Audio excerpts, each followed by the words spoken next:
एक बार की बात है, राजा अकबर व उनके प्रिय बीरबल के बीच कुछ मनमुटाव हो गया। इसके चलते राजा ने बीरबल को राज्य से दूर जाने की सजा दे दी। इस परिस्थिति में भी बीरबल ने हार न मानी और उन्होंने अन्य गांव जाकर वेश बदलकर खेती करना शुरू किया। अब वह एक किसान के रूप में अपना जीवन गुजारने लगे।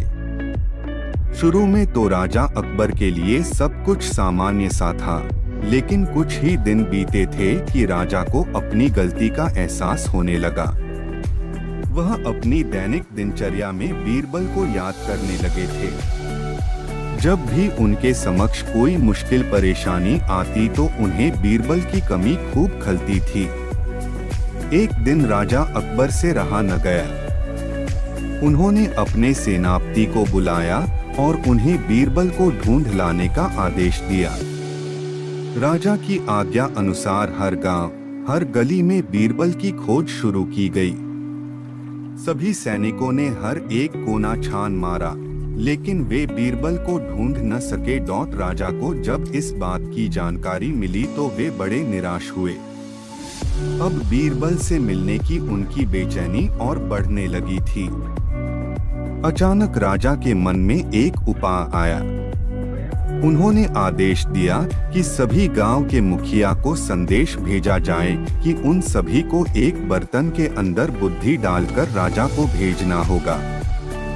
जो भी इस आदेश को पूरा नहीं करेगा, उसे इसके बदले एक बर्तन में हीरे जवाहरात भरकर राजा को भेजना पड़ेगा। सभी गांववासी राजा के इस अजीबोगरीब आदेश को सुनकर परेशान थे। सभी यह सोचकर हैरान थे कि बुद्धि को किस तरह एक बर्तन में भरा जाए। बुद्धि तो सभी के पास उपलब्ध थी, लेकिन उसे किस तरह एक बर्तन में डालना है, यह सोचकर सभी परेशानी में थे।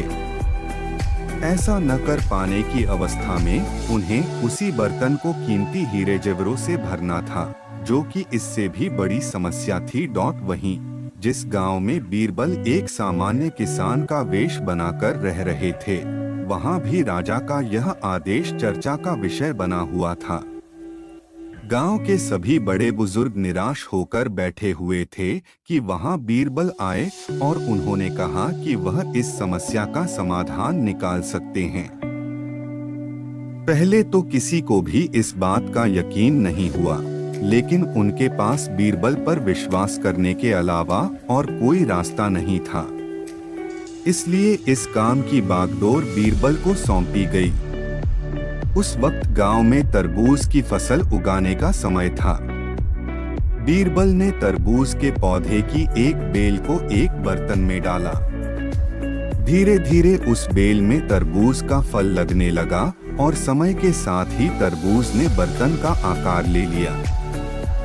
जैसे ही बर्तन तरबूज से पूरा भर गया, बीरबल ने बेल को फल से अलग किया और उस बर्तन को तरबूज समेत राजा के दरबार में भिजवा दिया। साथ में यह संदेश भी भेज कि उस बर्तन के अंदर बुद्धि भरी है और राजा को बर्तन को बिना तोड़े ही बुद्धि को निकालना होगा। जैसे ही राजा ने तरबूज से भरा हुआ बर्तन देखा व उसे निकालने की शर्त सुनी तो उन्हें यकीन हो गया कि ऐसा विचार केवल बीरबल का ही हो सकता है। उन्होंने जल्दी से अपना घोड़ा मंगवाया और बीरबल को अपने साथ वापस लाने के लिए गांव की ओर चल दिए। इस कहानी से हमें यह शिक्षा मिलती है कि हर मुश्किल सवाल का कोई न कोई जवाब जरूर होता है। हमें केवल थोड़ा हटकर सोचने की जरूरत होती है।